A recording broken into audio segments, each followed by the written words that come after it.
கரும்பு விவசாயி சின்னம் ரொம்ப இளைஞர்கள் மத்தியிலையும் எல்லா மற்ற கட்சிகள் பெரிய கட்சிகளுக்கு எந்த அளவுக்கு ஒரு சின்னம் வந்து அந்த மக்களின் மனதில் ஊடுருவி இருக்கோ அதே மாதிரியான கரும்பு விவசாயி சின்னம் தொடர்ச்சியாக நாம் தமிழருக்கு ஒதுக்கப்பட்டு வந்தது சின்னம் இன்றைக்கி வந்து அது வருமா அப்படின்ற ஒரு கேள்விக்குறியாக இருக்குது. உண்மையிலே என்ன நடந்தது? என்ன நடந்ததுன்னா, அந்த கிராமத்தில் ஒரு பழமொழி சொல்லுவாங்க, காத்திருந்தவனுடைய இதுவை நேற்று வந்தவன் ஆட்டிய.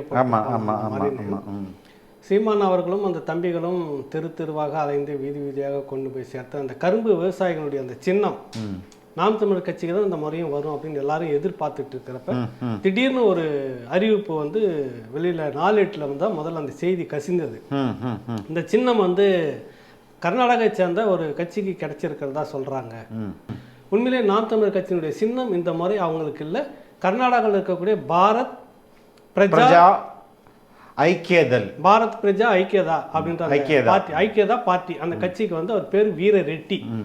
யார் அந்த வீர ரெட்டினோ 2 வருஷத்துக்கு முன்னாடி வரைக்கும் பாஜகவில் இருந்து மனஸ்தாபம் வந்து பிரிந்தவர் அப்படின்னு சொல்றாங்க. ஆனால் இவங்க என்ன பண்ணியிருக்கிறாங்கன்னா 17/12/2023 320 சுயேட்சை சின்னங்களை வந்து டிக்ளேர் பண்ணுறாங்க, வெளியிடுறாங்க. அதுக்கான கால நிர்ணயம் ஜனவரி வரைக்கும் சொல்கிறப்ப அறிவித்த உடனே 4 நிமிடத்துக்குள்ளாகவே இந்த பார்ட்டி வந்து இந்த கட்சிக்கு இந்த சின்னம் முடிவாயிருக்கு. 4 நிமிஷத்துக்குள்ள ரயில்வே டிக்கெட் தக்கல் போடுற யாருக்கு டக்கு டக்குன்னு கிடைக்குதோ அந்த மாதிரி பண்ணியிருக்கிறாங்க. ஃபர்ஸ்ட் கம் ஃபர்ஸ்ட் சர்வ்ன்றது இது என்ன லாட்ரி டிக்கெட்டா இன்னைக்கு வந்து கரெக்டாக ஓப்பன் பண்ணுவாங்க, இல்லை ரயில்வே டிக்கெட்டாக கரெக்டாக ஓப்பன் பண்ணுவாங்க, போன டக்குன்னு பிடிச்சி எடுத்துக்கிறதுக்கு இல்லை. இந்த பாரதிய ஜனதா கட்சி ஆட்சி இந்த தேர்தல் ஆணையத்தினுடைய செயல்பாடு சரியா தவறான்னு கண்டிச்சிருக்கணுமா இல்லையா, பேசணுமா இல்லையா? அப்போ மௌனமாக இருக்க காரணம் என்ன? நாம் தமிழர் கட்சி அப்ளை பண்ணியிருந்தாலுமே கிடைச்சிருக்குமா என்னன்னு தெரியல. ஏன்னு கேட்டிங்கன்னா, அவர் தான் ஃபஸ்ட்டு கம் ஃபஸ்ட்டு சர்வ்னு முடிச்சுட்டாங்களாங்க 4 நிமிஷத்தில். 10 மணிக்கு ஓப்பன் ஆகிருக்குது அப்படின்னு அறிவிச்சிருக்காங்கன்னா 10:05 10:15 முடிஞ்சு போச்சு. நம்ம வந்து வலியை வந்து அந்த கட்சிக்கு பேசலை, சீமானுக்கு பேசலை, வலி அந்த விமர்சனங்களுக்குள்ளே வரல. ஏன் கேட்காம ஒரு நடைமுறை இருக்குல்ல, உடனடியாக எந்த அடிப்படையில் அந்த கட்சிக்கு கொடுக்கப்பட்டது. நீங்கள் உங்களுக்கு விதிமுறைகள் வச்சுருக்கீங்க, 1% வந்தால் அடுத்த முறை அதுக்கே கொடுக்கலாம். 29 செக்ஷன் 29 கீழ் பதிவு செய்யப்பட்ட கட்சியாக அதுக்கு வந்து நீங்கள் அது வந்து சுயேட்சை கட்சி இல்லை, அங்கீகரிக்கப்பட்ட கட்சிக்கு அடுத்த நிலையில் இருக்கிறதால அதுக்கு கொடுத்துருக்கணும். 3 ஆண்டுகள் கணக்கு வழக்கெல்லாம் காட்டியிருக்காங்க, அந்த அடிப்படையில் கொடுத்துருக்கணும். அதுக்கு அடுத்தது வந்து தொடர்ச்சியாக சட்டமன்ற தேர்தல் நாடாளுமன்ற தேர்தல் கணக்கும் ஒப்படைச்சிட்டாங்க, அதுக்காவது கொடுத்துருக்கணும். இப்படி ஏதாவது அந்த வீர ரெட்டி ஏதாவது பண்ணியிருக்காரா? அந்த பாரத் சொல்றாருல, அடிக்கடி நமக்கு தலை நுழைய மாட்டேங்குது. பாரத மக்கள் ஐக்கிய தளம் மோடி திட்டங்களுக்கெல்லாம் அறிவிக்கிறார். அதே மாதிரிதான் யாருக்காவது ஒரு திட்டம் மக்களுக்கு போய் சேர்ந்து இருக்குதா? ஜியாங் சிங்கு புங்குன்னு வைக்கிறாரு, ஏதோ ஒன்று வாயில பாரத் மட்டும் தான், அது மட்டும் சொச்சி பாரத் மட்டும் கூட தெரியல. அது கூட இந்த மாதிரி திட்டம் மாதிரி இவர் ஒரு பேரை வச்சுட்டு அவர் எத்தனை தேர்தலை சந்திச்சிருக்கிறார், எந்த கணக்கு கொடுத்துருக்கிறார். இப்போ இது வந்து தெரியுதுங்களா, கூட்டி கழிச்சு பார்த்தா இதுக்குள்ள ஒரு உள்நோக்கம் இருக்குதா, அந்த அரசியலை நம்ம பேச வரோம். இன்னைக்கு பாஜக தலைவர் வந்து நாங்கள் வந்து ஒரு 2வது நிலைக்கு வரக்கூடிய ஒரு மிகப்பெரிய கட்சியாக இங்கே தமிழகத்தில் வளர்ந்துருவோம், கிட்டத்தட்ட 30% வாக்குகளை நாங்கள் வந்து பெறுவோம். இரவா பகலா? இது இப்போதைக்கு பகல். சரி, நிறைய பேர் பகல் கனவுலேயே இருக்கிறாங்க அப்படின்னு நம்ம சொல்லலாமா? கடந்த முறை அதிமுகவோடு சேர்ந்தே பாரதிய ஜனதா கட்சி அவ்வளோ வீரியமாக வேலை செய்து 5% வாக்குகளை பெற்றிருக்குது. அதிமுகவோட சேர்ந்ததால் 4 சட்டமன்ற உறுப்பினர்கள். இந்த லட்சணத்தில் தனித்து நின்று உங்களுடைய வாக்கு எவ்வளோன்னு இப்போ ப்ரூவ் பண்ணுறதுக்கும் இன்னும் முடியல உங்களுக்கு. நாங்கள் 30 வந்துடுவோம். அந்த படத்தில் சொல்லுவார்ல, நான் நிற்கிறேன்ற மாதிரி இவர் சொல்லிட்டு இருக்கிறார் தோழர் அண்ணாமலை. இருக்கட்டும், நான் என்னன்றேன், கனவு யார் வேணாலும் பெருசாக சொல்லலாம், அதில் நம்ம மறுப்பு சொல்ல. எப்படி உங்களுக்கு 30% வரும்? திமுக விட சொல்கிறார், திமுகவுக்கு நாங்கள் தான் போட்டி. வடிவேல் வந்து என்னையும் ஏற்றுங்க வண்டியில்ன்ற மாதிரி இவரே சொல்கிறாரு. இவர் 26க்கு இவருடைய பிளான் என்னவா இருக்குன்னா, முதல்வர் வேட்பாளரா அண்ணாமலையை அறிவிக்கப்படணும். ஏன்னா நான் பாரு தனியாகவே நின்று இவ்வளோ வளர்த்துருக்கேன், இன்னும் 2 ஆண்டுகள் பெருசாக வளர்ந்துருவேன் அப்படின்றது அந்த இலக்கை நோக்கி பாஜக அழியுதோ வளருதோ நமக்கு தேவையில்லை, நான் வளரணும், என் முகம் பிரபலமாடணும், அந்த ஸ்ட்ராட்டஜி தான் இது அப்படின்றது தான் நான் பார்க்குறேன். சரி, பாஜகனுடைய ஒரு வரலாறு நம்ம பேசுவோம். 3 ஆண்டுகளுக்கு மேலே தலைவரை நிரந்தரமாக வச்சதில்லை. அப்புறம் எப்படி அடுத்த முறையும் நானே தான் இருப்பேன்னு இவர் நினைக்கிறாரு. மெட்ராஸ் ஸ்கூல் ஆஃப் ஜேர்னலிசம் வழங்கும் diploma in applied journalism and digital media. ஆழமான கருத்தியல் வகுப்போடு தொழில்நுட்ப பயிற்சி, செய்திக்களத்தில் நேரடி அனுபவத்தோடு செய்தி சேனல்களில் பயிலும் வாய்ப்பு, முன்னணி ஊடக ஆளுமைகளின் தொடர்ச்சியான கலந்தாய்வு மற்றும் கற்பித்தல். மாணவர் சேர்க்கை நடைபெறுகிறது. இன்றைய தொடர்பு கொள்ளுங்கள். வணக்கம் ஏகலைவன். வணக்கம் ஃபெலிக்ஸ். கடந்த வாரம் ஒரு முக்கியமான விஷயத்தை பேசினோம். அதுவும் கிட்டத்தட்ட நாம் தமிழர் தொடர்பாக தான் இருந்துச்சு. இந்த வாரமும் இப்போ வந்து ஒரு பலருக்கும் ஒரு அதிர்ச்சியான தகவல் என்னென்னா, இந்த வாரமும் என்னென்னா வந்து கரும்பு விவசாயி சின்னம் ரொம்ப இளைஞர்கள் மத்தியிலையும் எல்லா மற்ற கட்சிகள், பெரிய கட்சிகளுக்கு எந்த அளவுக்கு ஒரு சின்னம் வந்து அந்த மக்களின் மனதில் ஊடுருவி இருக்கோ அதே மாதிரியான கரும்பு விவசாயி சின்னம் தொடர்ச்சியாக நாம் தமிழருக்கு ஒதுக்கப்பட்டு வந்தது சின்னம் இன்னைக்கு வந்து அது வருமா அப்படின்ற ஒரு கேள்விக்குறியாக இருக்குது. உண்மையிலே என்ன நடந்தது? என்ன நடந்ததுன்னா, அந்த கிராமத்தில் ஒரு பழமொழி சொல்லுவாங்க, காத்திருந்தவனுடைய இதுவை நேற்று வந்தோம் ஆட்டியே போட்டு.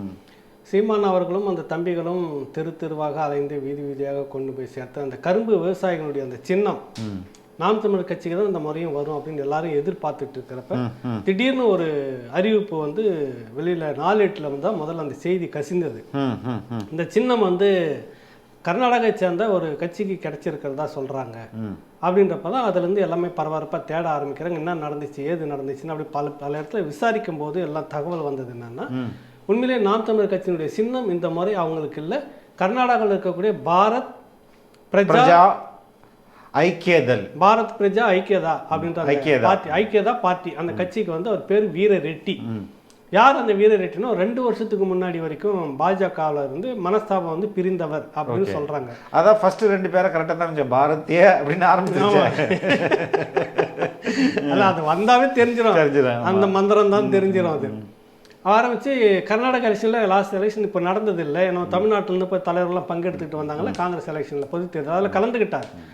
கேஸ் சிலிண்டர் கொடுத்தாங்க, அதில் அவ்வளோவா சோபிக்கலன்று வருத்தப்படுறாரு. நம்ம ஆட்கள் பேசுனாங்க, நம்ம தம்பிங்க பேசுகிறப்ப சொன்னார், அப்புறம் நான் வந்துட்டு ஆல் இண்டியா பார்ட்டியாக வந்து பதிவு பண்ணியிருக்கிறேன். வர நாடாளுமன்றத்தில் தமிழகத்திலேயே வந்து தமிழகம் உட்பட 17 இடங்களில் 11 மாநிலங்களில் அவர் வந்து போட்டியிடுறதா சொல்லி தேர்தல் ஆணையத்துக்கு அப்ளை பண்ணேன் நான். அவங்க கொடுத்தாங்கோ, நீங்களா கேட்டிங்களா கொடுத்தாங்கன்னு இல்லை, அவங்க கொடுத்தாங்க, எனக்கு இதில் வந்து வந்திருந்தது, நாங்கள் டிக் பண்ணிக்கிட்டோம். நார்மலாக 3 ஆப்ஷன் கொடுக்கணும்னு நினைக்கிறேன். ஆமாம், இதில் என்ன நடந்திருக்கு அப்படின்னா, பொதுவாகவே வந்து நாம் தமிழர் கட்சி வந்து சுயேட்சை கட்சி இல்லை. ஆமாம், அது வந்து 29A செக்ஷன் 29A என்ற பிரிவின் கீழே பதிவு செய்யப்பட்டது. அதாவது அங்கீகரிக்கப்பட்ட கட்சின்னு ஒன்று இருக்குது. எல்லா கட்சியும் பதிவு செய்யப்பட்டிருக்கும், தேர்தல் ஆணையத்தால் அங்கீகரிக்கப்பட்ட கட்சி அப்படின்னு ஒன்று இருக்கும்.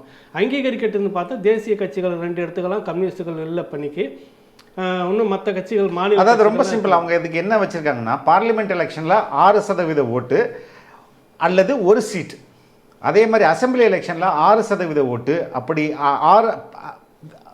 6% ஓட்டும் குறைந்தபட்சம் 2 சீட்டும் இப்படி எடுத்திருந்தா அவங்களுக்கு வந்து அந்த சின்னம் ஒதுக்கப்படும். அது இங்கே வந்து என்னன்னா 8% வாக்கு இருக்கணும், அல்லது 2 நாடாளுமன்ற உறுப்பினர்கள் அல்லது 5 சட்டமன்ற உறுப்பினர்கள் இருந்து அங்கீகரிக்கப்பட்ட கட்சி. அது வந்து தனி. இப்போ பிரதான கட்சி திமுக, அதிமுக, தேமுதிகலாம் இருந்தது. இங்கே வந்து அதுக்கு அடுத்த நிலையில தான் நாம் தமிழர் கட்சி இருந்தது. அது சுயேட்சை கிடையாது. கண்டிப்பாக அதாவது அங்கீகரிக்க 29A செக்ஷன் பிரிவின் கீழே பதிவு செய்யப்பட்டது அப்படின்னு சொன்னாக்கா நீங்கள் ஆட்டோமேட்டிக்காக அந்த சின்னத்தை கொடுத்துடலாம். இன்னொன்று 1% மேலே அந்த கட்சி எடுத்துருந்ததுன்னா அடுத்த முறையும் அந்த கட்சிக்கு அதே சின்னத்தை நீங்கள் கொடுத்துடலாம். இதெல்லாம் நாம்ஸில் இருக்குது. ஆனால் இவங்க என்ன பண்ணியிருக்கிறாங்கன்னா, 17/12/2023 320 சுயேட்சை சின்னங்களை வந்து டிக்ளேர் பண்ணுறாங்க, வெளியிடுறாங்க. அதுக்கான கால நிர்ணயம் ஜனவரி வரைக்கும் சொல்கிறப்ப அறிவித்த உடனே 4 நிமிடத்துக்குள்ளாகவே இந்த பார்ட்டி வந்து இந்த கட்சிக்கு இந்த சின்னம் முடிவாயிருக்கு. 4 நிமிஷத்துல ரயில்வே டிக்கெட் தக்கல் பண்ணுறப்ப யாருக்கு டக்குன்னு கிடைக்குதோ அந்த மாதிரி பண்ணியிருக்கிறாங்க. ஃபர்ஸ்ட் கம் ஃபர்ஸ்ட் சர்வ்ன்றது இது என்ன லாட்ரி டிக்கெட்டா? இன்னைக்கு வந்து கரெக்டாக ஓப்பன் பண்ணுவாங்க, இல்லை ரயில்வே டிக்கெட்டாக கரெக்டாக ஓப்பன் பண்ணுவாங்க, போன டக்குன்னு பிடிச்சி எடுத்துக்கிறதுக்கு இல்லை. அதுதான் ஏற்கனவே வந்துட்டு ராசா இந்த 2G ஸ்பெக்ட்ரம் அலைக்கற்றல் இதில் வந்து அவர் சொன்ன விடு, ஃபர்ஸ்ட் கம் ஃபர்ஸ்ட் சர்வ், யார் முதலில் வந்தாலும் அவங்களுக்கே கொடுத்துட்டேன். ஏன்பா இது 10,000 கோடி அரசுக்கு நட்டம், இப்படி ஏன் கொடுத்தாங்க? முதல்ல வந்தாங்க, முதல்ல கொடுத்துட்டேன். அதுதான் ஊழலுக்குன்னு பேசப்பட்டது. அதில் பாஜகவும் அந்த குற்றச்சாட்டை சொன்னது. கரெக்டுங்களா? அப்படிப்பட்டவர்கள் இந்த பாரதிய ஜனதா கட்சி ஆட்சி இந்த தேர்தல் ஆணையத்தினுடைய செயல்பாடு சரியா தவறான்னு கண்டிச்சிருக்கணுமா இல்லையா? பேசணுமா இல்லையா? அப்போ மௌனமாக இருக்க காரணம் என்ன? நீ வாங்கி வச்சுக்க எல்லா அப்ளிகேஷனும், வந்துட்டு உடனே வந்து 2019 2021 தேர்தல் கணக்கை காட்டியிருக்கணும். அதற்கு முன்பாக ஒரு 3 ஆண்டுகள் கட்சியினுடைய வரவு செலவை காட்டியிருக்கணும். இது எல்லாமும் செய்திருக்கிறாங்க. இது எல்லாத்தையும் எடுத்து வச்சுக்கோ. 10 பேர் கேட்கட்டும். 10 பேர் விவசாயிச்சுன்னா இந்த 10 பேரில் யார் சீனியாரிட்டி, யார் எத்தனை ஆண்டுகளாக நிற்கிறாங்க. 2016 இரட்டை மெழுகுவத்தி, அதை தாண்டி அடுத்து வந்த தேர்தல் முழுக்க கரும்பு விவசாயிகள் சின்னம் தான் அவங்க பயன்படுத்திக்கிறாங்க. 2 இடைத்தேர்தல், ஒரு உள்ளாட்சி தேர்தல், சட்டமன்றம் பொது தேர்தல், நாடாளுமன்ற பொது தேர்தல் இவ்வளவும் பண்ணியிருக்கிறாங்க. இந்த பக்கத்தில் யார் அந்த மாதிரி செய்திருக்காங்க வேறு ஸ்டேட்டில் அப்படிலாம் பார்த்துட்டு, இல்லைப்பா இதில் வந்து சீனியாரிட்டி அங்கே இருக்கக்கூடிய பாரத் பிரஜயா ஆமாம் ஐக்கியதா, பாரத் பிரஜையா ஐக்கியதா, பிரஜை நம்மளோட பிரஜை, பாரத் பிரஜா ஐக்கியதா, அதாவது பாரத் மக்கள் ஐக்கிய தளம்னு வச்சுங்களேன். ஜனதா ஐக்கிய தளம். இந்த கட்சியை வந்து எப்போ அவர் எத்தனை தேர்தலில் போட்டிருக்கிறாரு, இவர் நாம் தமிழர் கட்சியை விட நிறைய முறை போட்டிட்டு இருக்கிறார். அந்த சின்னத்தில் ஒரு 3 ஆண்டுகள் தேர்தல் கணக்கு காட்டியிருக்கிறாரு, 4 ஆண்டே காட்டிட்டாரு. அதனால் அவருக்கு தான் சொன்னீங்கன்னா யாரும் எந்த மறுப்பும் சொல்ல போகிறதில்லை. ஆனால் இங்கே என்ன நடக்குன்னா தலைகீழாக நடந்திருக்குது. இந்த விஷயத்தை இப்போ நேற்று வரைக்கும் நாம் தமிழர் கட்சி மேலே ஒரு வருத்தம் எல்லாருக்குமே இருந்ததுன்னு பேசிட்டு இருந்தாங்க. என்னன்னா நாம் தமிழர் கட்சி இது ஏன் கவனத்தில் எடுத்துக்க இல்லை, அதை தான் நானும் கேட்குறேன்னா, ஒரு அரசியல் கட்சி அப்படின்றது அவங்களுக்கு சின்னம் ரொம்ப முக்கியம். இந்த இப்போ உள்ள தேர்தல் முறைப்படி சின்னம் ரொம்ப முக்கியம். அப்போ இதை கூட கவனிக்காமல் விட்டாங்கன்னா அப்போ என்ன கட்சி அது அப்படின்ற ஒரு கேள்வி வரதானே கட்டாயம் வந்தது. எல்லாருக்கும் அந்த எண்ணம் இருந்தது. அந்த காலகட்டத்தில் அவங்க அறிவிச்சிருக்கிறாங்க, அது டைம் இருக்குது. ஏன்னா தேர்தல் கமிஷன் வந்து just like that one night பண்ணியிருக்காது. ஒரு நோட்டிஃபிகேஷன் கொடுத்துருப்பாங்க, அதுக்கான கால அவகாசம் கொடுத்துருப்பாங்க. அதெல்லாம் விட்டுட்டு இருந்தாங்கன்னா ஜனவரி 4ஆம் தேதி கால அவகாசம் முடியுதுன்னு கொடுத்துருக்குறாங்க. ஜனவரி 30ஆம் தேதி இந்த தேர்தல் வெள்ள நிவாரண இதில் இருந்ததெல்லாம் அவங்க போகலை, கொண்டு போய் கொடுத்துருக்குறாங்க. அவகாசம் இருக்குது, ஒன்றும் பெரிய விஷயம் இல்லை. நீங்கள் இந்த மாதிரியான காலகட்டத்தில் ஒரு பேரிடர் வருதுன்றப்ப தள்ளி போகிறதுல ஒரு பிரச்சனையும் இல்லை நீங்கள். ஆனால் நீங்கள் அதுக்குள்ளாகவே இப்படி இருந்தால் கூட பரவாயில்ல, நாம் தமிழர் கட்சி அப்ளை பண்ணியிருந்தாலுமே கிடச்சிருக்குமா என்னன்னு தெரியல. ஏன்னு கேட்டிங்கன்னா அவர் தான் ஃபஸ்ட்டு கம் ஃபஸ்ட்டு சர்வ்னு முடிச்சுட்டாங்களாங்க 4 நிமிஷத்தில். 10 மணிக்கு ஓப்பன் ஆகிருக்குது அப்படின்னு அறிவிச்சிருக்காங்கன்னா 10:05 10:15 முடிஞ்சு போச்சு. அவர் தான் 12 பேர் அப்ளை பண்ணியிருக்காங்க தோழர்.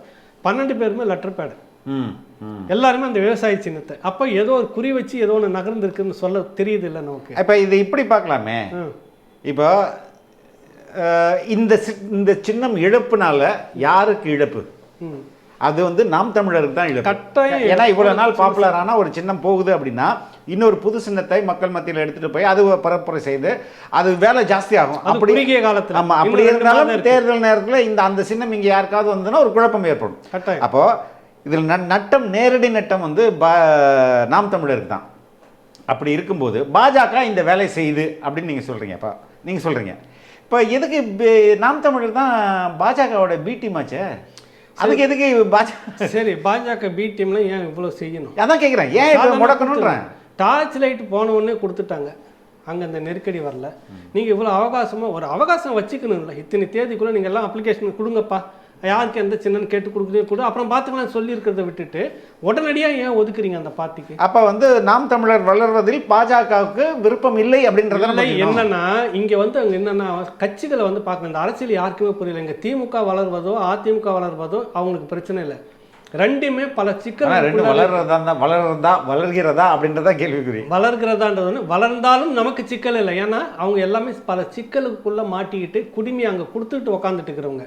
நீ ஆடு குரங்க நீ எப்படி ஆட்டினாலும் அவங்க ஆட்டிக்குவாங்க.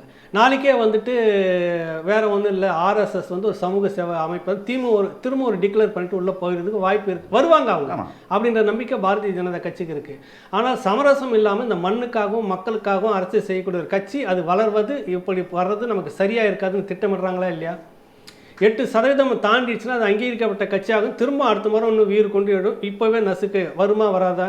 நீங்கள் கடந்த தேர்தலே எல்லா சின்னத்திலையும் பார்க்குறப்ப எது கண்ணுக்கு இவரே சொல்லியிருக்கிறாரு, ஏம்மா நீங்கள் கேட்குறீங்க எனக்கு விளக்க தெரியல, நீங்கள் ஓட்டு போட போங்க, அங்கே மொத்த மிஷின்லேயும் பாருங்கள், எது கண்ணுக்கு தெரியாத ஒரு சின்னம் இருக்குதோ அதான் எந்த ஓட்டு போட்டுருங்க, அதை அழித்திருங்கன்னு சொல்லியிருக்கிறாரு. கடந்த தேர்தலில் நீங்கள் அவ்வளோ விளக்கம்லாம் கொடுத்தாங்க, அதுக்கு என்னென்னோ விளக்கம் கொடுத்தாங்க, பிரிண்டிங்கில் அப்படி ஆகி போச்சுன்னு அந்த சின்னத்துக்கு மட்டும் அழிச்ச மாதிரி இருக்கும். இப்போ இந்த தேர்தலில் நீங்கள் சின்னத்தை முடக்கிறதுக்கு என்னென்னா இது வந்து சமரசம் இல்லாமல் ஒரு கட்சி வருவது விரும்பலை உங்களுக்கு. இங்கே மாதிரி நீங்கள் நம்ம வந்து பார்த்தோம்ல பொருளாதார அடியாளின் வாக்குமூலம், அதில் கிட்டத்தட்ட இதான் நடந்துக்கிட்டு இருக்குது. ஊழல் செய்யக்கூடிய கட்சியாக இருக்கும்போது தான் மேலே இருக்கிறவங்களுக்கு அது பிடிக்கும், கார்பரேட் நிறுவனங்களுக்கு அதுதானே அரசு பண்ணிட்டு இருக்கு. அப்போ இது வந்து ஒரு முறைகளில் மண்ணுக்கும் இந்த மக்களுக்குமான வளங்களை சுரண்டுவதை எதிர்த்துக்கிட்டு இருக்குது. அவங்க வந்து நீங்கள் வாங்க ஏசமா, நீங்கள் இங்கேருந்து கேரளாவுக்கு கொண்டுட்டு போங்க, நாங்கள் ஒன்று ரோடு போட்டு தரட்டா உங்களுக்கு. ஐயோ நீங்கள் 8 டயரில் வராதிங்க, இன்னும் 10-12 டயரில் வந்து லாரியில் ஏற்றுட்டு போங்க சொல்கிறாங்களா இல்லையா? அவங்க நம்ம தடுக்க முடியாது.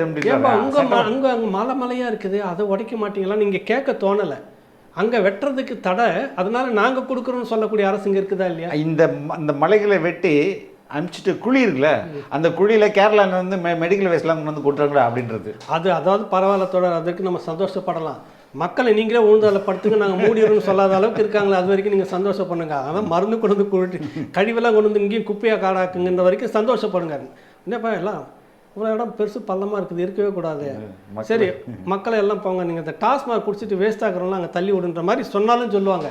அப்போ இந்த மாதிரி அரசுகளை வர விரும்பாது டெல்லி, அந்த ஆதிக்கம் அதுதான் இங்கே செய்திருக்காங்கன்னு நம்ம நினைக்கிறோம். நம்ம வந்து வலியை வந்து அந்த கட்சிக்கு பேசலை, சீமானுக்கு பேசலை, வலி அந்த விமர்சனங்களுக்குள்ளே வரல. ஏன் கேட்காம ஒரு நடைமுறை இருக்குல்ல, உடனடியாக எந்த அடிப்படையில் அந்த கட்சிக்கு கொடுக்கப்பட்டது. நீங்கள் உங்களுக்கு விதிமுறைகள் வச்சுருக்கீங்க, 1% வந்தால் அடுத்த முறை அதுக்கே கொடுக்கலாம்.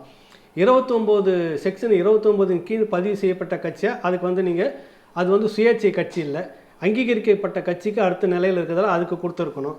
3 ஆண்டுகள் கணக்கு வழக்கெல்லாம் காட்டியிருக்காங்க, அந்த அடிப்படையில் கொடுத்துருக்கணும். அதுக்கடுத்தது வந்து தொடர்ச்சியாக சட்டமன்ற தேர்தல் நாடாளுமன்ற தேர்தல் கணக்கும் ஒப்படைச்சிட்டாங்க, அதுக்காவது கொடுத்துருக்கணும். இப்படி ஏதாவது அந்த வீர ரெட்டி ஏதாவது பண்ணியிருக்காரா? அந்த பாரத் சொல்றாருல, அடிக்கடி நமக்கு தலை நுழைய மாட்டேங்குது. பாரத மக்கள் ஐக்கிய தளம் வச்சுக்கலாம், மோடி திட்டங்களுக்கெல்லாம் அறிவிக்கிறார். அதே மாதிரிதான் யாருக்காவது ஒரு திட்டம் மக்களுக்கு போய் சேர்ந்து இருக்குதா? ஜியாங் சிங்கு புங்குன்னு வைக்கிறாரு, ஏதோ ஒன்று வாயிலே பாரத் மட்டும் தான், அது மட்டும் சுவிட்ச் பாரத் மட்டும் கூட தெரியல. அது கூட இந்த மாதிரி திட்டம் மாதிரி இவர் ஒரு பேரை வச்சுட்டு அவர் எத்தனை தேர்தலை சந்திச்சிருக்கிறார், எந்த கணக்கு கொடுத்துருக்கிறார். இப்போ இது வந்து தெரியுதுங்களா, கூட்டி கழித்து பார்த்தா இதுக்குள்ளே ஒரு உள்நோக்கம் இருக்குதா. அந்த அரசியலை நம்ம பேச வரோம், இதில் யாருக்கு சப்போர்ட்டு யாருக்கு இதுவும் இல்லை. ஒரு தேர்தல் ஆணையம் ஒன்று எந்த அளவுக்கு இருக்கணும். முதல்ல இந்த தேர்தல் ஆணையமே உளுத்து போன தேர்தல் ஆணையம் இது வந்து எதிரையும் சீமான் பல முறை வைக்கிற கோரிக்கை வந்து எதுக்காக கட்சிக்கு சின்னம் இல்லாமல் வந்து ஓப்பனாக போட்டி போட விடுங்க, நம்பரை கொடுங்க அப்படின்ற மாதிரி ஒரு ஆர்குமெண்ட்டை ரொம்ப காலமாக வச்சுட்டு இருக்கு. அதுதான் ஊரில் எல்லாரும் பேண்ட் ஷர்ட்டை போட்டு இருக்கப்ப ஒருத்த மட்டும் கோவணத்தோட சுற்றுறப்ப அது அசிங்கமாக தான் இருக்கும், கேவலமாக பேசுவான், அவனை மனநலம் பாதிக்கப்பட்டுருவான். அதனால் நாங்களும் சின்னத்தை வச்சுக்கிறோம் இப்போதைக்கு, அது வேறு அப்படின்னு சொல்லிட்டு தான் இந்த சின்னமே எடுத்துரு. அவர் வந்து என்னன்னாக்கா 75 ஆண்டுகால சுதந்திர கட்சியிலேருந்து நாங்கள் காங்கிரஸ் கை சின்னமே கொண்டு வந்துடுவோம். இவர் வந்து தாமரையே தாமரை எடுத்துகிட்டு ஒரு மல்லிகைப்பூ உங்கள் சின்னன்னு ஒரு முறை நீங்கள் இப்போ அறிவிச்சிருங்க. தமிழ்நாடு முழுக்க இந்தியா முழுக்க உங்கள் மல்லிகைப்பூ என்ன ஆகுதுன்னு பாருங்கள். தாமரையை விட்டுருங்க. தேர்தல் ஆணையம் வந்து எல்லாருக்கும் புது சின்னம் தான். உங்களுக்கு தாமரையாக எடுத்துக்கோ, நீ மல்லிகை தான் உங்களுக்கு சின்னம். உதயசூரியன் இல்லை உங்களுக்கு இனிமேல் நிலா தான் உங்களுக்கு சின்னம். இந்த பக்கம் ரெட்டை இலை எல்லாம் உங்களுக்கு 4 இலை தான் உங்களுக்கு சின்னம். இப்படி மாற்றி கொடுக்குதுன்னு வச்சுக்கோ, புதுசாக நீங்கள் வந்துடுவீங்கன்னு நினைக்கிறீங்க. அப்போ ஒரு அரை நூற்றாண்டுகளுக்கு மேலே தமிழ்நாட்டில் இந்தியாவில் வந்து 75 ஆண்டுகளுக்கு சுதந்திரம் கிடைச்சதுலேருந்தே வந்து 47 தேர்தலிருந்தே அவங்களுக்கான ஒரு சின்னம், சிலருக்கு முன்ன பின்ன மாறி வந்திருக்கு. ஆக அங்கேயும் அரை நூற்றாண்டுகளுக்கு மேலே ஒரே சின்னம். இதுக்குள்ளார ஃபெலிக்ஸ் வந்து நான் ஜனநாயகத்துக்கான ஒரு அரசியல் முன்னெடுப்பை நான் செய்கிறேன், இந்த மக்களுக்கு இதுவரை இருந்த அரசியல் கட்சிகள் சரியாக எதையும் செய்யவில்லை, நான் செய்கிறேன் அப்படின்னு நீங்கள் வரும்போது இவங்களோட நீ போட்டி போட முடியுங்களா? கண்டிப்பாக. அதைத்தான் வந்து நாம் தமிழர் கட்சியினுடைய வரைவில் சீமான் அடிக்கடி சொல்கிறார். இது என்ன ஜனநாயகம்? இப்போ மேற்கத்திய நாடுகளில் எல்லா வேட்பாளரையும் ஒரே நேரத்தில் நிற்க வச்சு அந்த செலவெல்லாம் அவங்களே பார்த்து முடிச்சு. அதாவது தேர்தல் ஆணையம் செலவு செய்தால் மட்டுமே இவங்க வந்து நீ கணக்கு கொடு அப்படின்றதெல்லாம் கதை. நீ எதுக்கு வந்து செலவு பண்ண விட்ற? தேர்தல் வந்து மக்கள் வரி பணத்துலேருந்து நடத்து. எவனும் வந்து இதுக்கு மேலே செலவு பண்ணக்கூடாது.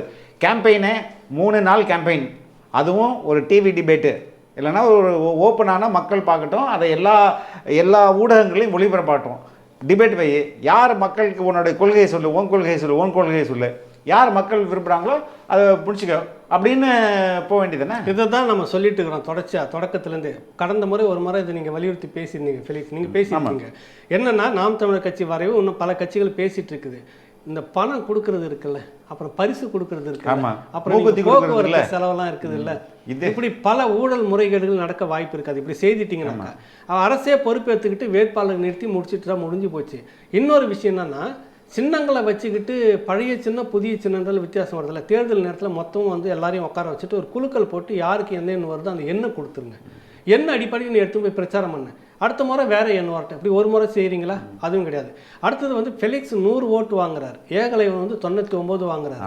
நீங்கள் வெற்றி பெற்றவர், நான் தோற்றோம். அப்போ எனக்கு இந்த 99 பேர் ஓட்டு போட்டிருக்கிறாங்க, எதிரியாக தானே எனக்கு தோணும். இந்த 99 பேருக்கான அங்கீகாரம் என்ன? இப்போ மேலை நாடுகள் என்னன்னா அந்த 9 பேருக்கு எத்தனை சீட்டோ அதை கொடுப்பாங்க. நான் ஒரு 10 லட்சம் ஓட்டு வாங்கினேன்னா நீங்கள் 15 லட்சம், நீங்கள் வெற்றியாளர். 10 லட்சத்துக்காக ஒரு 3 சட்டமன்ற உறுப்பினர், ஒரு 2 நாடாளுமன்ற உறுப்பினருக்குன்னு கொடுத்துருவாங்க. அந்த முறையாவது வைங்கன்னா அதுவும் கிடையாதுங்க.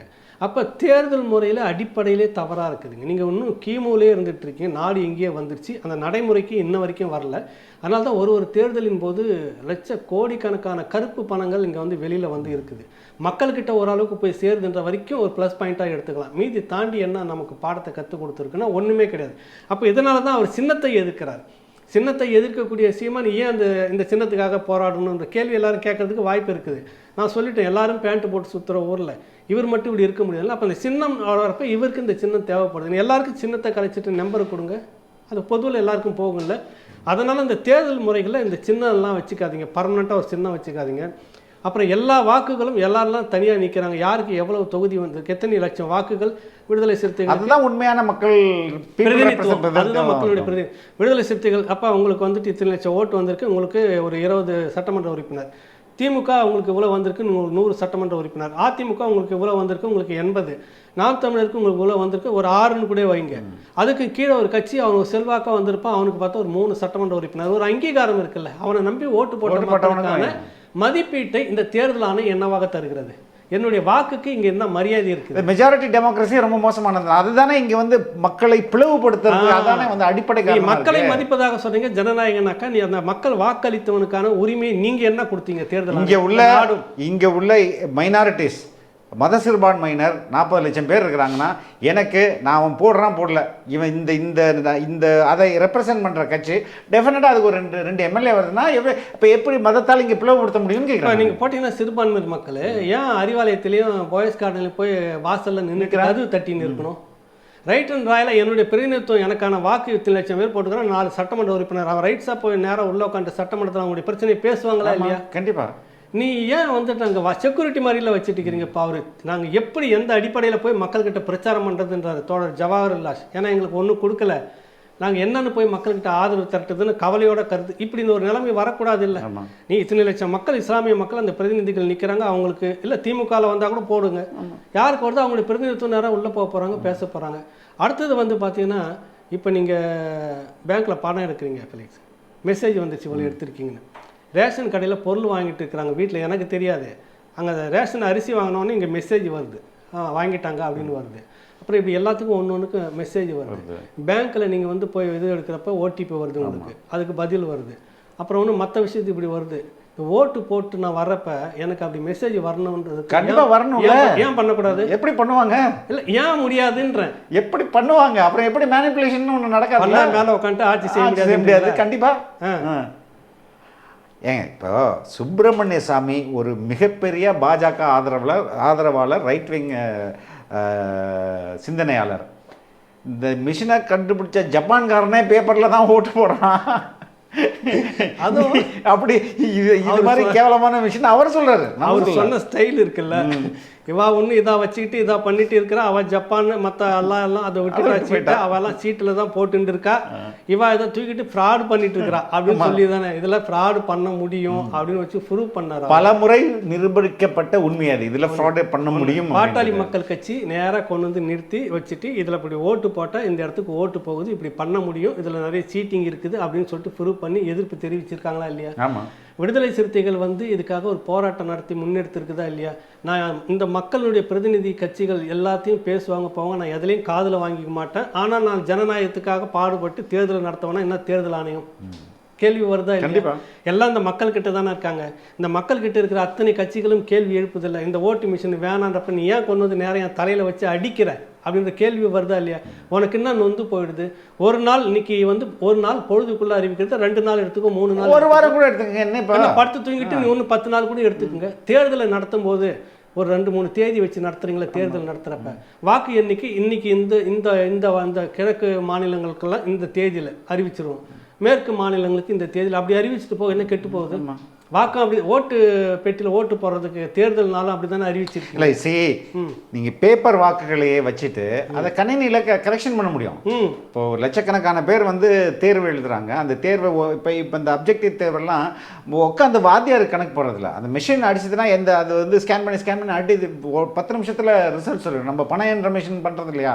கிட்டத்தட்ட அதே மாதிரியான டெக்னாலஜி இருக்குது, எல்லாம் இருக்குது. இதுக்கு மட்டும் வராது. ஸோ இது ஒரு புறம் இருக்கும்போது இன்னைக்கு பாஜக தலைவர் வந்து நாங்கள் வந்து ஒரு இரண்டாவது நிலைக்கு வரக்கூடிய ஒரு மிகப்பெரிய கட்சியாக இங்கே தமிழகத்தில் வளர்ந்துருவோம். கிட்டத்தட்ட 30% வாக்குகளை நாங்கள் வந்து பெறுவோம். அதாவது திமுகவை விட அதிகமான, திமுகவுக்கு 26% தான் இருக்குதுன்னு நினைக்கிறேன், 30% ஏடிஎம்கேக்கு தான் இருக்குது. அதை ஈக்குவலாக நாங்கள் வந்து வருவோம் அப்படின்னு சொல்கிறாரு. எந்த அடிப்படையில், கனவுலகத்திலையா இல்லை வந்து எந்த அடிப்படையில்? இல்லை, இப்போ இது இரவா பகலா? இது இப்போதைக்கு பகல். சரி, நிறைய பேர் பகல் கனவுலேயே இருக்கிறாங்க அப்படின்னு நம்ம சொல்லலாமா? கடந்த முறை அதிமுகவோடு சேர்ந்து பாரதிய ஜனதா கட்சி அவ்வளவு வீரியமாக வேலை செய்து 5% வாக்குகளை பெற்றிருக்குது. அதிமுகவோடு சேர்ந்ததால் 4 சட்டமன்ற உறுப்பினர்கள். இந்த லட்சணத்தில் தனித்து நின்று உங்களுடைய வாக்கு எவ்வளோன்னு இப்போ ப்ரூவ் பண்ணுறதுக்கு ஒன்றும் முடியல உங்களுக்கு. நாங்கள் 30 வந்துடுவோம், நாங்கள் 30 வந்துடுவோம். அந்த படத்தில் சொல்லுவார்ல, நான் நிற்கிறேன்ற மாதிரி இவர் சொல்லிட்டு இருக்கிறார் தோழர் அண்ணாமலை. இருக்கட்டும், நான் என்னன்றேன், கனவு யார் வேணாலும் பெருசாக சொல்லலாம், அதில் நம்ம மறுப்பு சொல்ல. எப்படி உங்களுக்கு 30% வரும்? திமுக விட சொல்கிறார், திமுகவுக்கு நாங்கள் தான் போட்டி. வடிவேல் வந்து எண்ணெய் ஏற்றுங்க வண்டியில்ன்ற மாதிரி இவரே சொல்கிறாரு. எனக்கு இது வந்து கொஞ்சம் காமெடியாக தெரிஞ்சாலும் இதில் ஏதோ ஒரு நோக்கம் இருக்கிறது உங்களுக்கு. தொடர்ச்சியாக ஒரு நடைப்பயணம், திரளாக மக்களை கூட்டுவது போல் காட்டுற அந்த இது, மக்கள் வந்து தானாக வராங்களான்னு நான் கேட்கக்கூடாது. சமீபத்தில் ஒரு கேஸு, காசு கொடுத்துட்டு நீ ஆளை கூட்டின்னு வரலான்னு ஒரு இடத்துல போய் மண்டியை உடச்சிட்டு வந்தாங்கல்ல, கேஸ் ஆச்சு இல்லை? அப்போ மக்கள் எப்படி வந்திருப்பாங்க நீங்களா முடியும்? கண்டிப்பாக ஏதோ ஒன்று இப்படியே காமிச்சிக்கிட்டே வந்து ஆமாம் பாஜகவுக்கு பெரிய திரள் இருந்தது, மக்கள் ஆதரவு இருந்தது, 30% ஓட்டு வந்திருக்கும். எப்படி? இந்த ஓட்டு மிஷின். புரியுதுல உங்களுக்கு? அப்போ இன்னைக்கு இப்படியே சொல்வதின் மூலமாக நான் 30 லட்சம் வந்துடுவேன், நான் தான் பிரதான 2வது கட்சின்னு திருப்பி சொல்லிட்டு இருக்குது. திருப்பி நீங்கள் வந்து ஒரு திரள் கூட்டத்தை நீங்கள் கூட்டி காட்டுறது, இதெல்லாம் நோக்கம் வந்து எப்போ அப்போவே க்ரௌடு நல்லா வந்தது. அண்ணாமலை அப்போவே சொல்லிட்டு இருந்தார், பத்தியா 30 சொன்னார், 28 வந்துட்டு. 28 உங்களுக்கு வராது. அதான் காரணம். இல்லை, சிங்கிள் டிஜிட்டை தாண்டுறாங்களா பார்ப்போம் தோழர். இல்லை, ஆனால் நீங்கள் ஏதோ ஒன்று செய்யறதுக்காக இந்த வேலையை வச்சுட்டு செய்யறீங்க. இல்லை, நான் அதை எப்படி பார்க்குறேன்னா, இது ஒரு நீங்கள் உங்களுடைய பார்வை அது. நான் எப்படி பார்க்குறேன்னா, அதிமுக பாஜக கூட்டணியை உடைச்சு விட்டதே அண்ணாமலை தான். ஆமாம், அதனால லாபம் அடையும் போதும் அண்ணாமலை தான். எப்படி அவர் லாபம் சொல்கிறேன் எப்படின்னா, இதுவரையும் நோட்டாவுக்கு கீழே இருந்த கட்சி தான் இது அப்படின்னு ஒத்த ஓட்டு பாஜகன்னு தான் கிண்டல் பண்ணியிருந்தாங்க. பட் இப்போ வந்து ஒரு கணிசமான ஒரு ஓட்டு இருக்கும். ஏன்னா 10 வருஷமாக ஆட்சியில் இருக்காங்க. பல நலத்திட்டங்களில் வந்து நீ ஓட்டு போடணும்னு சொல்லியே கொடுத்துருக்காங்க. மோடி வீடு உட்பட பல விஷயங்களை இங்கே சொல்லி வந்து வரவேற்கக்கூடியது செய்திருக்காங்க. அதை வந்து நீ எனக்கு ஓட்டு போட்டால் தான் உனக்கு வீடு கிடைக்கும்ன்ற அந்த டிமாண்டிலே நடந்திருக்கு. ஒரு ஆளும் கட்சியாக 10 ஆண்டுகள் இருக்கிற கட்சி வந்து டெஃபினட்டாக அவங்களுடைய இங்கே நடக்கிற எதிர்கட்சிகள் வந்து முறையாக செயல்படாததுனால, ஆளுங்கட்சியினர் ஊழலில் ஈடுபடுறதுனால பாஜக டெஃபினட்டாக ஒரு க்ரோத் பாயிண்ட்டை எட்டியிருக்கும். அது சிங்கிள் டிஜிட்டுக்கு மேலே போகிறதா பெரிய விஷயம். அப்படி போக முடியாது. இருந்தாலும் ஒரு 6%, 5% இல்லை 7% வளர்ச்சி வந்ததுன்னா அந்த ஒட்டுமொத்த வளர்ச்சியும் அண்ணாமலை என்ற நான் உருவாக்கியது. நான் பாருங்கள், இப்படி வந்து நோட்டாவுக்கு கீழே இருந்த கட்சியை நான் இவ்வளோ தூரம் உயர்த்தி காட்டியிருக்கேன். அப்போ நான் ஒரு மிகப்பெரிய தலைவன். ஒன்று என்னை தொடர்ச்சியாக தலைவனாக வை, இல்லைனா உடச்சின்னு நான் போய் தனி கட்சி ஆரம்பிக்கிறேன் அப்படின்றத பாஜகவுக்கு மிரட்டல் என்ற மாதிரி எடுத்துக்கலாம். நம்பர் 1. 2வது, இவர் 26க்கு இவருடைய பிளான் என்னவா இருக்குன்னா, முதல்வர் வேட்பாளராக அண்ணாமலை அறிவிக்கப்படணும். ஏன்னா நான் பாரு தனியாகவே நின்று இவ்வளோ வளர்ந்துருக்கேன், இன்னும் 2 ஆண்டுகள் பெருசாக வளர்ந்துருவேன் அப்படின்றது அந்த இலக்கை நோக்கி பாஜக அழியுதோ வளருதோ நமக்கு தேவையில்லை, நான் வளரணும், என் முகம் பிரபலமாடணும், அந்த ஸ்ட்ராட்டஜி தான் இது அப்படின்றது தான் நான் பார்க்குறேன். சரி, பாஜகனுடைய ஒரு வரலாறு நம்ம பேசுவோம். 3 ஆண்டுகளுக்கு மேலே தலைவரை நிரந்தரமாக வச்சதில்லை. அப்புறம் எப்படி அடுத்த முறையும் நானே தான் இருப்பேன்னு இவர் நினைக்கிறாரு? அந்த அளவுக்கு லாபி பண்ணி வச்சிருப்பார்ல.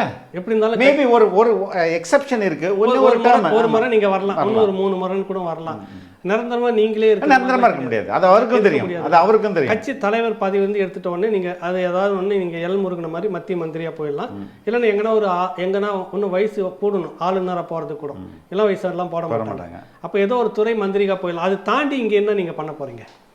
அந்த அங்கீகாரம் வேணும் இருக்கு. தமிழ்நாட்டுக்குள்ள தன்னுடைய முகத்தை எவ்வளவு பிரபலம் அடைக்கணுமோ பிரபலமாக்கி கொண்டு he may quit from BJP and start his அவர் தனியாக ஒரு கட்சியை ஆரம்பிப்பதற்கான வாய்ப்புகளும் இருக்கின்றன. நான் இல்லை, அது உண்மைதான். அது அவருக்கு ஏன்னப்போ பார்த்தீங்கன்னா பாரதிய ஜனதா கட்சிக்குள்ளாரையே அந்த பதவியிலேருந்து அவர் அடுத்த நிமிஷமே பார்த்தீங்கன்னா ஈசல் மாதிரி நிறைய விஐபி முகம் உள்ளே போகும். எல்லாம் கட்சிக்குள்ளே இருந்து வேலை செய்தவங்க, பழைய ஆளுங்க, நமக்கு தெரியும் எல்லாம் யாருன்னு சொல்லிட்டுன்னு அத்தனை பேர் இப்போ கடுப்பில் கிட்ட போக மாட்டேன்னு நிற்கிறாங்க. அப்போ அவரை நகர்த்தணும்னா கட்சி அதுதானே பார்க்கும். ஒன்றும் இல்லை, இப்போ இருக்கிற நெருக்கடி. நீங்கள் இவ்வளோ வசனம் பேசிட்டு இருக்கிறார்ல இவர், பாஜக இன்னைக்கு இருக்கிற சூழ்நிலைக்கு ஏதோ ஒரு கட்சி கூட பெரிய கட்சி வாக்கு சதவீதத்தை கூட இருந்து கூட்டணி வச்சால்தான் அதுக்கு வெற்றி. சரி வர்றது வரட்டும் பி டீம் தான் சொல்லிட்டு இருப்பாங்க, அது ஒரு சங்கி, அது ஒரு அடிமை கட்சின்னு தான் அதிமுக சொல்லுவாங்க. பிடிச்சி நெருக்கி ஏதாவது கூட்டணி வைங்க, வேறு வழியே இல்லை, கட்டாயம் நம்ம தான் வரோம். திமுக மேலே பெரிய அதிருப்தி இருக்குது. அதனால் இந்த ஒரு விஷயம் சிறுபான்மையினர் விஷயம், இந்த சிறுபான்மையிலே சால்வ் பண்ணிக்கலாம், அதுக்கான கட்டமைப்புலாம் நிறைய இருக்குது, அப்படி பேசி முடிச்சு கூட்டணி வைக்கணுன்றப்ப ஒரே ஒரு நிபந்தனை எடப்பாடி சொல்கிறார், ஒன்றும் இல்லை, இந்த அண்ணாமலை தூக்கி வெளியில் போடுங்க, நான் உள்ளே வரேன்னா டெல்லி செய்யுமா செய்யாதா? டெல்லி செய்யறதுக்கு ரெடியாக இருக்கும். அப்புறம் என்ன நீங்கள் வந்து ஆனால் அதை விட மாட்டேங்கிறார் அண்ணாமலை. 2 ஊழல் கட்சிங்க, 2 ஊழல் கட்சிக்கு நம்ம எப்படி வந்து கூட்டு வச்சுக்க முடியும்? ஊழலுக்கு அப்புறம் நம்ம எப்படி ஊழல் எடுத்து பேச முடியும்? அப்படியே இப்போ அண்ணாமலை தான் இந்த உடைவதற்கு காரணம். ஜெயலலிதா வந்து ஒரு ஊழல்வாதி, இது வந்து அப்படின்னு சொன்னது தான், அதுதான் ட்ரிகரிங் பாயிண்ட் ஆயிடுச்சு. அதுக்கு ஒரு பாயிண்ட்ல வந்து சிவி சண்முகம் ஏன்டா எங்களை பிடிச்சி தொங்குறீங்க, எங்களை விடுங்கடா அப்படின்ற அந்த வார்த்தையை சொல்லிட்டார். அப்போ கூட நல்லா பார்த்தீங்கன்னா முரண் வந்து டெல்லி பாஜக தலைமைக்கும் அதிமுக தலைமைக்கும் இல்லை, முரண் வந்து தமிழக பாஜக தலைமைக்கும் அண்ணாமலைக்கும் அதிமுகவுக்கும் தான் முரண். இதனால தான் சண்டை வந்தது.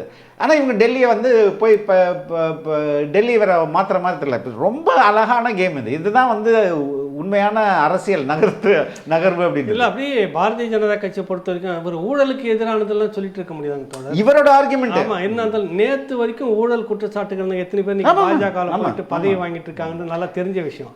அங்கே என்னன்னா இங்கே எப்படி கடந்த காலங்களில் வந்து அதிமுகவில் ஊழல் பேர் வழிகள் இவங்க திமுகவில் குற்றம் சாட்டி வழக்கெல்லாம் போட்டாங்களோ அதில் பாதி பேர் இன்னைக்கு இந்த கட்சியில் திமுகவில். இதே தான் இன்னைக்கு டெல்லியில் வந்துட்டு காங்கிரஸ் உள்ளிட்ட எதிர்கட்சிகளில் யாரெல்லாம் ஊழல் குற்றச்சாட்டு சொல்லிட்டவொடனே வந்தவொடனே வந்து தண்ணியை தெளித்து அதுக்கு என்ன சொல்லுவாங்க, புனிதப்படுத்தி உள்ளே யோகியனாயிருவான். ஒரே சும்மா தண்ணி தெளிச்சதுலே யோகியனாயிருவான். அதான் பிரச்சனை. அவங்கக்கிட்ட அவ்வளோ சக்தி இருக்குது அந்த தண்ணிக்கு. உடனே புனிதராக்கிறார். அப்படி இருக்கிறப்ப அண்ணாமலை வந்து இது 2 ஊழல் கட்சி அப்படிலாம் இல்லை. அவருக்கு ஒரு கனவு இருக்கிறது. முதல் அடிப்படையில் எங்கள்கிட்ட ஒரு இதுவே இருக்கு. இந்த ஸ்டூடெண்ட் இன்டராக்ஷன்லாம் நடக்கும். அரசியல் தலைவர்களோட ஸ்டூடெண்ட் இன்டராக்ஷன் அப்படின்னு வைக்கும்போது என் பள்ளிக்கு நம்ம குழந்தைங்களும் இப்போ ஸ்கூலில் படிச்சுக்கோங்க, ஒரு அரசியல் தலைவர்னா நம்ம ப்ரெஸ் மீட்டில் இருக்கிற மாதிரி பட்டுன்னு எழுதி கேட்ட முடியுமா? அவங்க முன்னாடியே கேள்வியெல்லாம் எழுதி கொடுத்து அதை அந்த தலைவருக்கு போய் அவர் வெரிஃபை பண்ணி ஓகே பண்ணி, அப்போ இந்த மாணவி இந்த வகுப்பை சேர்ந்தவர், இந்த பள்ளியை சேர்ந்தவர், இவர் கேட்கும் கேள்வி இதெல்லாம் முன்னாடியே அவர் ஓகே பண்ணி வெரிஃபை பண்ண தானே போகும். அப்படி ஒரு நிகழ்வு நடக்குது. அதில் வந்து ஒரு மாணவி கேட்குறாங்க, உங்களுக்கு பிரதமராகும் லட்சியம் இருக்குதா அப்படின்ட்டு. அதாவது சட்டமன்ற உறுப்பினர் கேள்வி கேட்டு அமைச்சர் பதில் சொல்லுவாங்க. தானா கேட்கறதில்ல, அதுக்கு முன்கூட்டி எழுதி கொடுத்துடணும். அதுக்கான அவர் எடுத்து வச்சிருக்காங்க. அந்த மாதிரி அதே மாதிரி தான். சரி, இது அதுக்கு வந்து ஒரு 20 நிமிஷத்துக்கு மேல விளக்கம். கடைசியா காலம் வந்து நான் வந்து என் கடமை செய்து கொண்டே இருக்கிறேன், காலம் அது முடிவு பண்ணும். அப்படி ஒரு காலம் நினைத்ததுன்னா அதை நான் அங்க போய் சேர்வதற்கு யாராலும் தடுக்க முடியாது. அண்ணாமலை சொல்றாரு. மோடியை ஃபாலோ பண்றாங்கன்னு நினைக்கிறேன். அதுதாங்க சொல்றேன். இப்பவே தன்னை வந்து ஒரு ஹீரோ, ஒரு மிகப்பெரிய, அதாவது தேசிய கட்சியாக இருந்தாலும் தமிழ்நாட்டில் ஒன்றுமே இல்லாமல் இருந்த பாஜகவை நான் தான் உயர்த்தி பிடித்தேன். அந்த பாஜக வளர்ச்சி என்னுடைய உழைப்பு. திரண்ட மக்கள் எல்லாம் அண்ணாமலைக்கு திரண்ட மக்கள். இது வந்து இன்னும் ஒரு சவுத் இந்தியாவுடைய இல்லை தமிழகத்தின் மோடி நான் அப்படின்ற ஒரு இமேஜை கட்டமைக்கிறதுக்காக he is doing his level best. அதோடைய ஒரு செயல்பாடு தான் அதிமுக கழட்டி விட்டது. செடி வந்து என்ன பண்ணுவாங்க, சில வகை மூங்கில் இருக்குது, தண்ணி ஊற்றிக்கிட்டே இருப்பாங்க. அது அடிக்கடி அந்த கதையெல்லாம் சொல்லுவாங்க. திடீர்னு வளராது, குறிப்பிட்ட அளவு எடுத்துட்டு நல்லா வேர் பிடிச்சி விட்டு சர்றன்னு மேலே ஒரு நாளைக்கு 1.5 அடி கூட வளரும். அப்போ டெய்லியும் தண்ணி ஊற்றிக்கிட்டு இருந்தவன் என்ன பண்ணுவான், அவனுக்கு முடியல இல்லை வேற இடத்துக்கு வேற வேலைக்கு போயிடுவான். திடீர்னு அங்கே இடத்துல ஏகலைவன் வராது, ஃபெலிக்ஸ் வராது. ஊத்துன ஒரு வாரத்தில் பற்றியா நான் வந்தோன்னே கிடுகிடுன்னு வந்துச்சு. அந்த கனவுல இருக்கிறாரு அண்ணாமலை. கரெக்டுங்களா? கண்டிப்பாக அதே தான். முன்னாடி எத்தனை பேர் பேஸ் போட்டது, எவ்வளோ பேர் இதை உழைச்சிருக்கிறாங்க, எவ்வளோ பேர் தமிழிசை அவங்க மேடம் நம்ம வந்த பிற்பாடு ஒரு பெரிய கலகலப்பாக மீடியா முழுக்க எல்லாரையும் அனுசரிச்சு நீ என்ன கேட்டாலும் சளைக்காம, அது கிண்டலா கேட்டாலும் கேலியா கேட்டாலும் ஒரு மேடையில் பேசுறாங்களே உண்மையிலே என்னை பற்றி மீம்ஸ் போட்டவர்களுக்கு மிக மிக நன்றி. ஆமா, உங்களால் தான் நான் வந்து ரொம்ப வளர்ச்சி அடையல. மீம்ஸ் இல்ல அவ்வளோ போட்டு நம்ம தாளிக்கிறோம். அதை கொஞ்சம் சகிச்சிக்காம முரண்டு பிடிக்காம இப்படி எதுக்கு எடுத்தாலும் ஊடகத்தை வந்து கடுமையாக விமர்சிக்காம அவ்வளவும் ஹேண்டில் பண்ணி அவங்க வந்து பெரிய அளவில் வளர்க்கல கட்சி. இவர் வந்து தினம் ஒரு ஊடகத்து கூட சண்டை போட்டுட்டு இவர் வளர்த்துக்கிட்டாரா? அது அவர் நினப்பு அந்த மாதிரி இருக்குது தோழருக்கு, அண்ணாமலைக்கு. அவர் என்ன பண்ண ரியாலிட்டின்றது ஒன்று இருக்குது, உண்மைன்றது ஒன்று இருக்குது. அது வெகு விரைவில் மோடி அவர்களுடைய உழைப்பு நீண்ட நெடிய காலம்.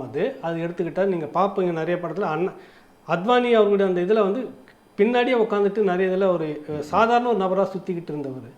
இன்னைக்கு அத்வானி அவரை பார்த்து வணக்கம்ன்றாரு, அந்த அளவுக்கு வந்திருக்கு. அத்வானிக்கு பாரத ரத்னா இவர் கொடுக்குறாரு, நிறைய விருது, பத்மபூஷன் விருதுலாம் கொடுக்குறாரு. அந்த உழைப்பு வந்து இன்னும் ஒரு பகுதி கூட இல்லை, இன்னும் 99 பகுதி இருக்குது அண்ணாமலைக்கு. இன்னும் நிறைய உழைக்கணும்.